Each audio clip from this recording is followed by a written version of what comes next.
Ce matin,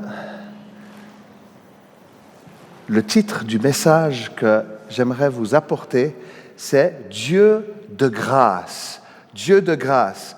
Parce que le domaine de la grâce touche directement à notre vie spirituelle et oriente notre façon de prier, de nous approcher du Seigneur. Notre relation à la grâce va orienter notre manière aussi d'évangéliser et notre façon d'être avec notre prochain. Et on verra aussi que la grâce nous confronte par rapport à nos propres fonctionnements, par rapport à nos propres pensées et aussi par rapport à nos propres échecs, à nos propres faiblesses. On va prendre un texte qui est intéressant, qui me bouscule aussi personnellement. Vous allez comprendre pourquoi. Il s'agit de l'histoire de Jonas. Jonas, on raconte souvent son histoire aux Zophos. C'est vrai que c'est assez impressionnant de voir Jonas qui va aller dans le ventre du poisson, etc. Mais quand on regarde de plus près, c'est intéressant de voir comment la grâce de Dieu va se manifester. Alors Jonas, le chapitre 1, et les versets 1 à 16. Jonas 1, 1 à 16. Je lis dans 2 21. La parole de l'Éternel fut adressée à Jonas, fils d'Amittai. Lève-toi, va à Ninive, la grande ville, et crie contre elle, car sa méchanceté est montée jusqu'à moi. Jonas se leva pour s'enfuir à Tarsis, loin de la présence de l'Éternel. Il descendit à Jaffa, et il trouva un bateau qui allait à Tarsis. Il paya le prix du transport et s'embarqua pour aller avec les passagers à Tarsis, loin de la présence de l'Éternel. L'Éternel fit souffler sur la mer un vent impétueux, et il s'éleva sur la mer une si grande tempête que le bateau menaçait de faire naufrage. Les marins eurent peur. Ils implorèrent chacun leur Dieu, et ils jetèrent dans la mer les objets qui étaient sur le bateau afin de l'alléger. Jonas était descendu au fond du bateau, s'était couché et dormait profondément. Le capitaine s'approcha de lui et lui dit : « Pourquoi dors-tu ? Lève-toi, fais appel à ton Dieu. Peut-être voudra-t-il penser à nous et nous ne mourrons pas. » Puis se dirent l'un à l'autre : « Venez, tirons au sort pour savoir qui nous attire ce malheur. » Ils tirèrent au sort et le sort tomba sur Jonas. Alors ils lui dirent : « Dis-nous qui nous attire ce malheur. Quelle est ton occupation et d'où viens-tu ? Quel est ton pays et de quel peuple es-tu ? » Il leur répondit : « Je suis hébreu et je crains l'Éternel, le Dieu du ciel, qui a fait la mer et la terre. » Ces hommes furent saisis d'une grande crainte et lui dirent : « Pourquoi as-tu fait cela ?» Ils surent en effet qu'il fuyait loin de la présence de l'Éternel parce qu'il le leur déclara. Ils lui dirent : « Que ferons-nous pour que la mer se calme envers nous ?» En effet, la mer était de plus en plus déchaînée. Il leur répondit : « Prenez-moi et jetez-moi dans la mer, et la mer se calmera envers vous, car je sais que c'est moi qui attire sur vous cette grande tempête. » Ces hommes ramèrent pour gagner la terre ferme, mais ils ne purent pas y arriver parce que la mer était toujours plus déchaînée contre eux.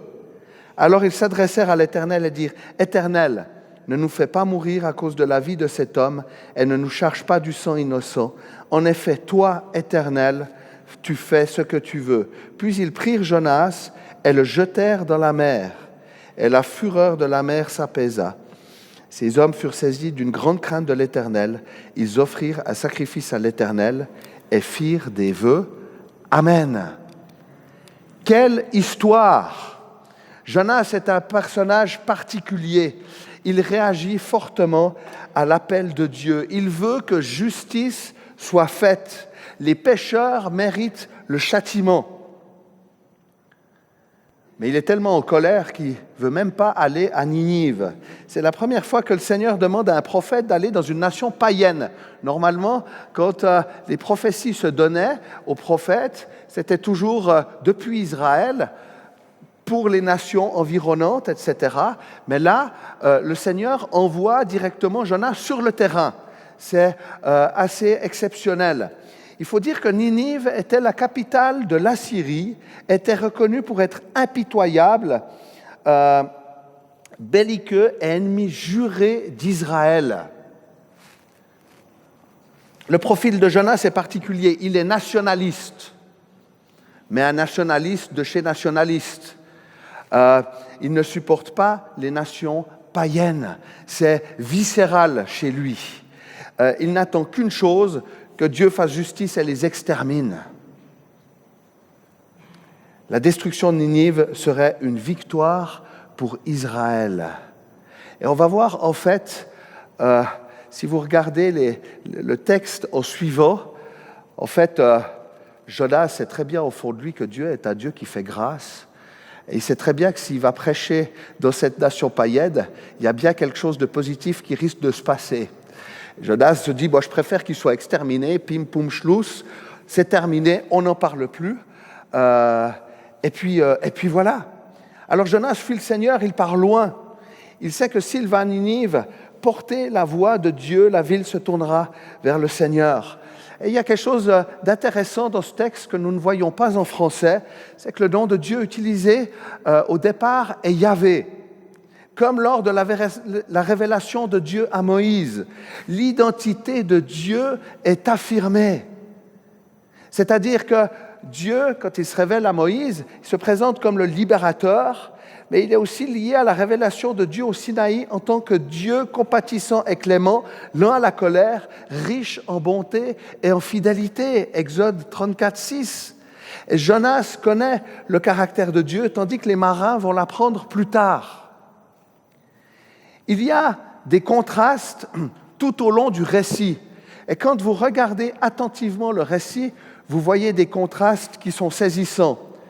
D'un côté, les marins s'agitent. Qu'est-ce que fait Jonas ? Jonas dort. Vous vous rendez compte, ils sont sur un bateau, il y a une tempête juste pas possible. Et puis attention, Jonas, il n'est pas en train de faire comme Jésus qui était tranquille dans la barque parce que c'est le Seigneur et puis voilà, il savait ce qui se passait. Jonas, il n'en a rien à faire. C'est juste pour dire, ça montre son dédain total. Il va dormir, il dit de toute façon, je sais que le Seigneur est en train d'intervenir, il est vraiment dans son truc. Il nous a dit que les marins vont invoquer leur dieu païen. Jonas va se taire. Il y a tout le monde qui est en train de dire, et du reste, ils vont reprocher à Jonas, dire, est-ce que toi, tu ne pourrais pas aussi, invoquer ton Dieu ? Jonas, lui, dit rien. Troisièmement, les dieux païens restent muets, alors que l'Éternel va intervenir. Les dieux païens restent muets, l'Éternel intervient. Il y a la crainte de Dieu des marins et Jonas qui prétend craindre le Seigneur. Il est dit, et là aussi on ne le voit pas bien dans le texte en français, il craignait Dieu d'une grande crainte. Tout d'un coup, il y a une prise de conscience qui s'est passée dans la vie de ces marins. On peut dire qu'ils ont vécu un réveil spirituel. Mais ça a été très rapide dans leur vie, parce que le temps sur le bateau était assez court. Et ils ont vraiment vécu une expérience particulière avec Dieu. Jonas leur explique que le Dieu qu'il craint, elle le spécifie. Il le craint en parole. Nous voyons plus tard que les marins montrent leur crainte de l'Éternel par leur comportement en offrant au Seigneur un sacrifice et en s'engageant à le suivre en faisant des vœux. Les marins entendent pour la première fois le nom de Dieu, du Dieu de l'Alliance, celui qui a le pouvoir de délivrer et de sauver. Dieu est au-dessus de tout. Il est celui qui juge et qui sauve. Et tout au long du livre de Jonas, il nous est montré que la méchanceté lui déplaît. La méchanceté déplaît au cœur de Dieu. Il est en colère contre les habitants de Ninive, il a en horreur le péché. Le psaume 93,5 nous dit ceci, la sainteté appartient à la maison de l'Éternel. Dieu est un Dieu saint dont la méchanceté lui déplaît. Alors Dieu fait grâce. Mais il y a une crainte, et c'est très important que de le comprendre et de le saisir. Un respect de qui est le Seigneur. Et la crainte de Dieu nous amène à nous rendre compte que sa grâce nous est nécessaire, essentielle, et que nous avons besoin d'être purifiés de nos péchés. Et c'est une conscience forte, à la fois du caractère souverain et juste de Dieu, et une conscience de notre état devant lui et de la nécessité d'être pardonné, gracié et justifié. Les marins interprètent la tempête comme une réaction de Dieu au péché. Les marins se tournent vers Dieu. Leur conversion est radicale. Ils craignent réellement Dieu et font appel à lui comme les Israélites, Yahvé, le Dieu qui se révèle, qui libère, qui gracie et qui sauve. Alléluia! Il y a quelque chose de fort qui se passe dans la conscience des marins à ce moment-là. Et nous voyons dans la suite du récit que les Ninivites vont aussi se repentir et se convertir. Dieu leur fera grâce et ne les détruira pas. Jonas est en colère car il aurait préféré mourir que de voir ses ennemis épargnés. Et la réaction de Jonas est étonnante. Il est irrité de ce que l'Éternel ne les châtie pas et dira dans Jonas 4,2 « Ah, Éternel, n'est-ce pas ce que je disais quand j'étais encore dans mon pays ? C'est ce que je voulais éviter en fuyant à Tarsis. » Il est donc en train d'expliquer pourquoi il fuyait de Tarsis. « En effet, je savais que tu es un Dieu de grâce et de compassion, lent à la colère et riche en bonté, et qui regrette le mal que tu envoies. » Le cœur de Jonas est mis à nu. Mais c'est intéressant parce que ce texte, à la base, est pour les Israélites. Jonas se prend un peu les pieds dans le tapis. C'est assez étonnant, c'est assez, excusez-moi du terme, mais c'est assez comique de voir ce qui est en train de se passer. Parce que quand il est dit que Yahvé est le Dieu de la révélation, plein de miséricorde et de grâce, il est mentionné pour Israël. Et là, en fait, Jonas est en train de dire qu'il est aussi pour les païens. Et c'est une annonce prophétique qui est forte. La révélation de Dieu aux peuples qui sont non-juifs. C'est fort, n'est-ce pas? Alors que Jonas, et on voit le plan de Dieu, Jonas voulait fuir avec ses propres idées, et il va se retrouver, entre guillemets, pris à son propre piège. Il reprend le passage d'Exode 34, qui parle du Seigneur et de la révélation, dont le passage est pour les Israélites, et là, il l'annonce aux païens. On peut s'interroger, dans quel domaine la grâce me confronte? Dans quel domaine de ma vie de tous les jours la grâce me confronte-t-elle? La grâce me confronte à ma propre justice. En fait, l'un des problèmes de Jonas, c'est qu'il voulait que plutôt sa justice à lui se manifeste que la justice de Dieu. C'est pour ça qu'il refuse aussi d'aller, parce qu'il est sûr que s'il y va, le peuple va se repentir. De toute façon, il avait une telle haine des païens, et on le verra, quand il va à Ninive, il prêche avec une telle force, tout le monde tremble, tout le monde a peur et se repent. La grâce me confronte à mon autosuffisance, le fait que je m'autosuffis et que je n'ai pas besoin de Dieu. La grâce me confronte à ma culpabilité,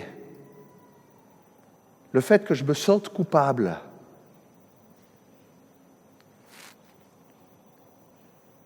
La grâce me confronte à ma religiosité, celle qui sauve par les actes. La grâce me confronte à mon incrédulité, parce que la grâce touche le domaine de la foi. Est-ce que j'ai la foi que Dieu me fait grâce? Est-ce que j'ai la foi que Dieu peut faire grâce encore aujourd'hui?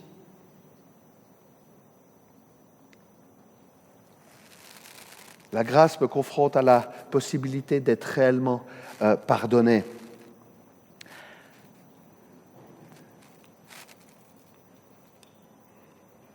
La crainte du Seigneur, la prise de son caractère me conduit à la grâce, à ne pas être indifférent au sort des injustes et des méchants, mais à considérer que l'Éternel est tout-puissant pour se révéler à eux et manifester aussi sa grâce. J'étais interpellé, je parlais avec un non-croyant Vous savez que j'aime bien parler avec les non-croyants, j'aime bien être avec eux, discuter, partager, etc. Et une personne vient vers moi et me dit, tout d'un coup, on mangeait ensemble, me dit, j'ai besoin de te poser une question. Je dis, oh là là, il y avait du monde qui était là. Et j'avais prié pour ce moment, j'avais demandé à Dieu de pouvoir vraiment annoncer l'Évangile, de pouvoir être un témoin. Et cette personne a vécu une trahison forte dans sa vie, vraiment quelque chose de très fort. Elle me dit, Gaël, j'ai besoin de savoir, est-ce que je dois pardonner? Et quel est le sens du pardon? Et ça m'a tellement touché de dire, mais il y a cette conscience-là. Est-ce que je dois pardonner? Et comment est-ce que je peux pardonner? Et j'ai pu parler aussi de la foi, de manière très claire et très simple, en 2 minutes, le fait de déposer les choses aussi devant Dieu et que Dieu nous aide aussi dans cette démarche de pardon, de lâcher prise et de demander aussi la grâce de Dieu. Alors, la grâce nous donne aussi le sens de prier pour une révélation de la crainte de Dieu. Ce texte m'encourage personnellement. Quand je vois tout ce qui se passe dans le monde, on se dit, mais comment est-ce que je peux prier? À prier pour que le monde craigne Dieu. Et j'ai vraiment envie de vous encourager dans ce sens-là à prier pour une révélation de la crainte de Dieu. Parce que c'est ça qui a fait toute la différence. La crainte de Dieu a permis à ces marins de bénéficier de la grâce toute suffisante et toute puissante du Seigneur. Alléluia! Prions pour que les gens aient la conscience de la crainte de Dieu. Ça, c'est le premier point. Le deuxième, ça va? Ouais, on continue? Dieu se révèle et est l'initiateur de la grâce. Alors l'Éternel a la ferme intention d'envoyer Jonas à Ninive. Dieu est résolu dans ses plans à envoyer Jonas. Même si Jonas a dit non, je n'irai pas, il avait un caractère, mon pauvre ami, le front était dur. Du reste, j'ai regardé un petit peu les commentaires de théologiens, et il y en a qui disaient que Jonas s'est pas juste embarqué sur le bateau comme ça, mais qu'il a carrément lui payé toute la cargaison et tout le... j'aurais pas de mal à croire cela. Le fait que Jonas a lui-même payé toute l'expédition pour partir tellement il était résolu à ne pas faire ce que Dieu lui demandait à ce moment-là. Et la violence de la tempête exprime plus le mécontentement de Dieu qu'une punition. Elle sera un moyen efficace d'arrêter Jonas et de faire le point avec lui. Et c'est ça qui est assez incroyable, c'est que Dieu va se révéler et on verra qu'il est l'initiateur de la grâce. Quand Jonas annonce que la tempête va se calmer une fois qu'il sera jeté par-dessus bord, il pense sans aucun doute que sa noyade est la punition de Dieu qui convient à sa désobéissance. Mais Jonas ne mourra pas. On voit là aussi la grâce de Dieu. La mort que Jonas a voulu s'imposer ne correspond pas à la grâce de Dieu. Combien de fois nous nous disqualifions? Combien de fois nous nous empêchons même de croire à la grâce de Dieu? Nous sommes très forts pour prononcer nous-mêmes le châtiment qui convient, que ce soit pour nous ou bien pour les autres. Mais ce n'est pas le plan de Dieu. Le plan de Dieu est de nous rapprocher de lui. La rédemption est la restauration. Jonas a désobéi. Il a des manquements vis-à-vis du Seigneur et il a failli dans son appel. Il l'a refusé et a désobéi. Mais ce n'est pas pour cela que Dieu ne va pas l'envoyer encore. Et là aussi, on voit la grâce de Dieu. Il nous l'a dit pour l'appel et la vocation d'Israël, mais ça c'est aussi de manière générale dans la vocation que Dieu nous adresse. Dans Romains 11, 29, le Seigneur ne se repent pas de ses dons et de son appel. Alléluia. La vocation d'Israël, les promesses pour Israël sont toujours encore valables aujourd'hui. Dieu ne se repent pas de ses dons et de son appel. Et quand il nous appelle à le suivre, il nous appelle à rentrer dans ses desseins, même si nous avons eu à un moment donné des écarts de conduite, je crois vraiment que son appel demeure. Alléluia. Dieu est plus grand que mes manquements, que mes péchés, que ma désobéissance, que mon perfectionnisme, que mes standards impossibles à remplir et mes échecs. La grâce n'est pas un permis de pécher, même si Jonas était sur un bateau. Oh, c'est une petite blague. Il est écrit dans Romains 6, 1, « Allons-nous persister dans le péché afin que la grâce se multiplie. Sa grâce me pardonne et me couvre, mais elle veut m'amener plus loin dans la possibilité de transformation et de dépendance de lui. » L'épreuve que Jonas vit en étant jeté à l'eau et avalé par un poisson est le moyen du Seigneur pour rapprocher Jonas de lui. Et là aussi, on voit la grâce de Dieu. Il est à l'initiative, c'est lui qui nous cherche le premier, c'est lui qui déclenche en nous la faim et la soif de le chercher. Jonas dans le poisson va dire dans 2,8 « Quand mon âme était abattue en moi, je me suis souvenu de l'Éternel et ma prière est parvenue jusqu'à toi dans ton saint temple. »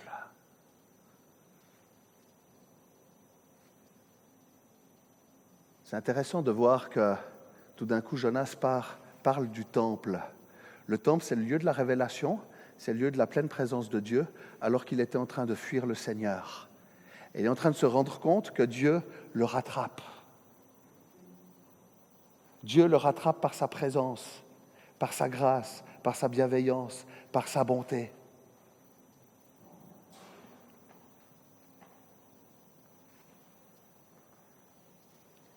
Si je suis découragé, que je me suis éloigné de Dieu, que je lutte avec la culpabilité, que je suis sans force, Dieu est celui qui initie la rencontre et qui manifeste sa grâce.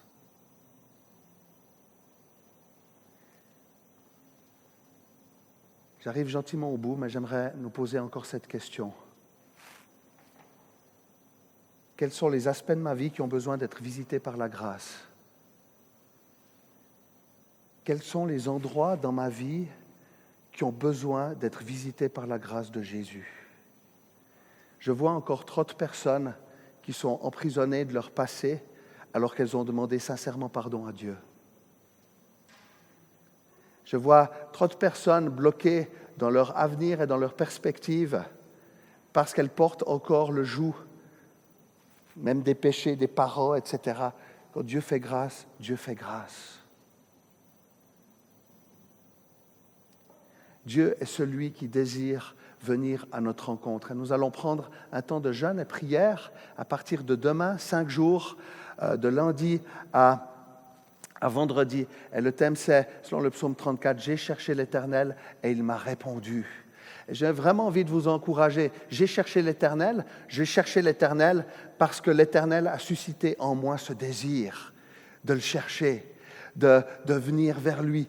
Et j'ai vraiment envie de vous encourager à chercher le Seigneur. J'ai vécu une expérience dernièrement dont je vous partage et puis après je vais arrêter. Ça va ? On y va. Souvent, la nuit, je crie à Dieu. Je me couche, je crie à Dieu, je me réveille pour aller aux commodités. Je suis toujours un peu en disant « Seigneur, j'ai besoin de ta grâce, j'ai besoin que tu te révèles à moi. » Et c'est quelque chose que je fais assez souvent. Et il y a 2 jours de cela, je priais comme ça le soir et je crie souvent à haute voix comme ça dans ma chambre. Et puis, cette nuit-là, je me suis réveillé au milieu de la nuit. Et puis, je suis allé aux commodités comme j'ai l'habitude de le faire. Excusez-moi, je vous partage un peu comment je vis. Et j'ai vécu une visitation de Dieu comme j'ai rarement vécu. Et je peux vous dire honnêtement, c'est comme si Dieu me parlait de manière très précise. Je n'ai pas entendu sa voix, mais c'était tellement fort. J'ai senti une telle présence de Dieu que j'étais bouleversé. Et puis je suis retourné me coucher, puis j'ai fait un rêve. Et je disais, Seigneur, dans ce rêve, je disais, Seigneur, tu vois combien j'ai beaucoup plus besoin de toi. Et je voyais qu'il y avait un homme de Dieu, je ne vous dirai pas lequel, qui est venu prier pour moi. Je disais, Seigneur, je veux voir des miracles, je veux que quelque chose se passe. Et puis, ce ministère prie pour moi dans mon rêve. Et je vais prier pour la personne qui avait des soucis en face de moi pour voir un miracle. Et le miracle ne se passe pas. Et cet homme de Dieu va prier pour cette personne et le miracle ne se passe pas. Et le rêve se termine comme ça. Et j'ai cherché le Seigneur et j'ai dit, mais Seigneur, qu'est-ce que tu veux me dire? Et donc ce que je comprends par là, c'est que sa grâce est toute suffisante. Là où je veux aller par mes propres forces, Dieu dit, c'est moi qui m'en occupe. Et j'ai compris que je n'ai pas à aller rechercher, comment dirais-je, alors oui, c'est important qu'on puisse prier les uns pour les autres, mais c'est Dieu qui déclenche les choses, ce n'est pas les hommes, ce n'est pas par mes propres forces, ce n'est pas par mes propres capacités que les choses vont se passer, mais c'est bien par la grâce et la puissance de Dieu, parce que Dieu est le Dieu de la révélation. Alléluia! C'est lui qui est à l'initiative de tout. Et Dieu a envoyé son Fils Jésus mourir à la croix. Et c'est l'acte ultime de la grâce de Dieu. Dieu s'est fait chair, Jésus s'est fait chair. Il est venu comme homme, tout en étant 100% Dieu. Et il a payé le prix fort pour que nous puissions bénéficier de la grâce de Dieu surabondante, là où le péché a abondé. Alors ce matin, nous voulons nous réjouir de la grâce du Seigneur, mais que cela ne nous empêche pas, au contraire, de le craindre, de craindre Dieu, de savoir qu'il reviendra un jour pour juger le monde, mais que le temps de la grâce est encore pour maintenant, et que Dieu est à l'initiative de tout. C'est lui qui vient nous chercher, c'est lui qui suscite en nous la faim et la soif, et que nous puissions ensemble, encore cette semaine, chercher le Seigneur et nous attendre à ce qu'il le réponde et à ce qu'il vienne nous parler pour nous personnellement. Amen. Seigneur, merci pour qui tu es. Merci parce que c'est toi qui nous révèles qui tu es, Seigneur. Et merci parce que tu te révèles encore à celles et ceux qui ne te connaissent pas. Et c'est notre prière ce matin, Seigneur, pour celles et ceux qui nous entourent, qu'ils puissent avoir une conscience de qui tu es, et la conscience de ta crainte, Seigneur. Seigneur, nous te remettons nos vies. Tu sais très bien quels sont nos manquements, quelles sont nos fautes, quels sont les endroits où nous avons pris des détours et nous nous sommes embarqués loin de Ninive. Mais merci Seigneur parce que c'est toi qui viens à notre rencontre et c'est toi qui nous amène toujours dans la bonne direction, Seigneur. Alors merci pour ta grâce sur chacune de nos vies. Merci parce que tu es un Dieu qui pardonne celui qui se repent et qui reconnaît ses erreurs, Seigneur. Tu es un Dieu qui restaure, tu es un Dieu qui guérit. Et merci pour ta grâce encore surabondante sur nos vies ce matin, dans le nom de Jésus. Seigneur, nous nous attendons à toi. Merci pour ta présence. Merci pour qui tu es. À toi soit toute la gloire. Et merci Seigneur, parce que tu reviens bientôt. Maranatha. Amen.